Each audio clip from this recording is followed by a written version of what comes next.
All right, here we are, guys, hole 8. Now, what I'm going to try to do on this one would be something more like a kingmaker or katana to get that extra side spin, especially if another thing you may want to do is use kind of an early a 2, a 1. Having that extra curl to get it over to this right-hand side makes it a lot easier.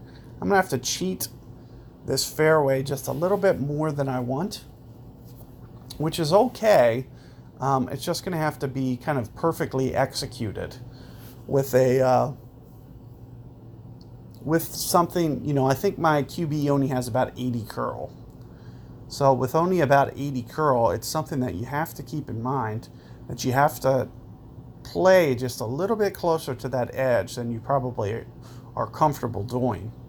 Whereas if you have 100, you can stay away an extra ring or two from the edge, which just makes you just a little bit more secure that you're not going to make a mistake.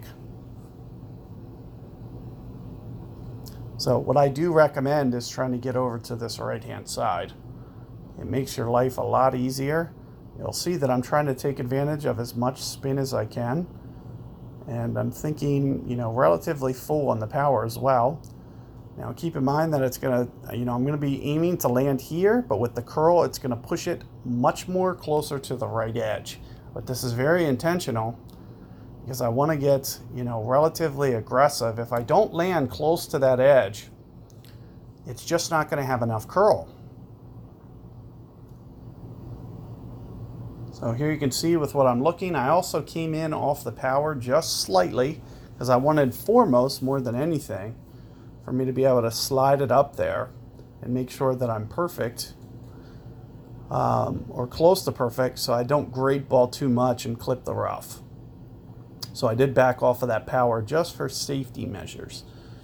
But, you can practice with, especially if you have a QB10, you're going to have a significant amount of extra distance than I don't. It's like 4 yards of extra carry, making it that much easier to get the ball up there a little bit farther.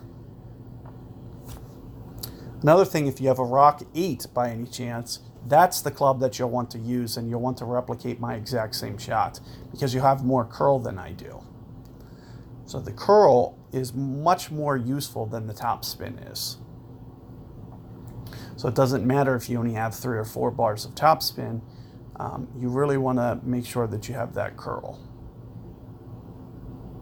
And as you can see, I more than adequately put it down here to give myself a very good opportunity here. Now what I'll typically try to do is bring it in from the right of the stick because the wind is pointed to the left.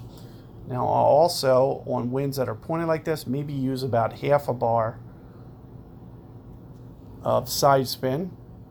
I typically may even go a full bar to just try to keep it out of the pin's way. So I'm maybe even going maybe 3/4 bar there. With that shot, you'll see that I'm going to play this relatively tight, and I'll still almost play this to the max ring adjustment number. So I'm thinking somewhere in the neighborhood of 3, maybe just a little bit more than 3 rings in this situation, even though I'm more towards mid club. So that looks pretty good. Let's see if I got the spin. It looks like just a little bit too much, but you'll want to create that angle coming back to where you stay out of the pin's way. So you do want at least a half bar of left spin. So keep that in mind there and just try to tweak that adjustment. You can just tweak that ball guide offset more and more until you get it exactly where you want it. But you can see my ring adjustment at just a little bit over 3 there in that case was about perfect, as I landed it exactly where I want. So keep that in mind. Good luck, and I'll see you guys on 9.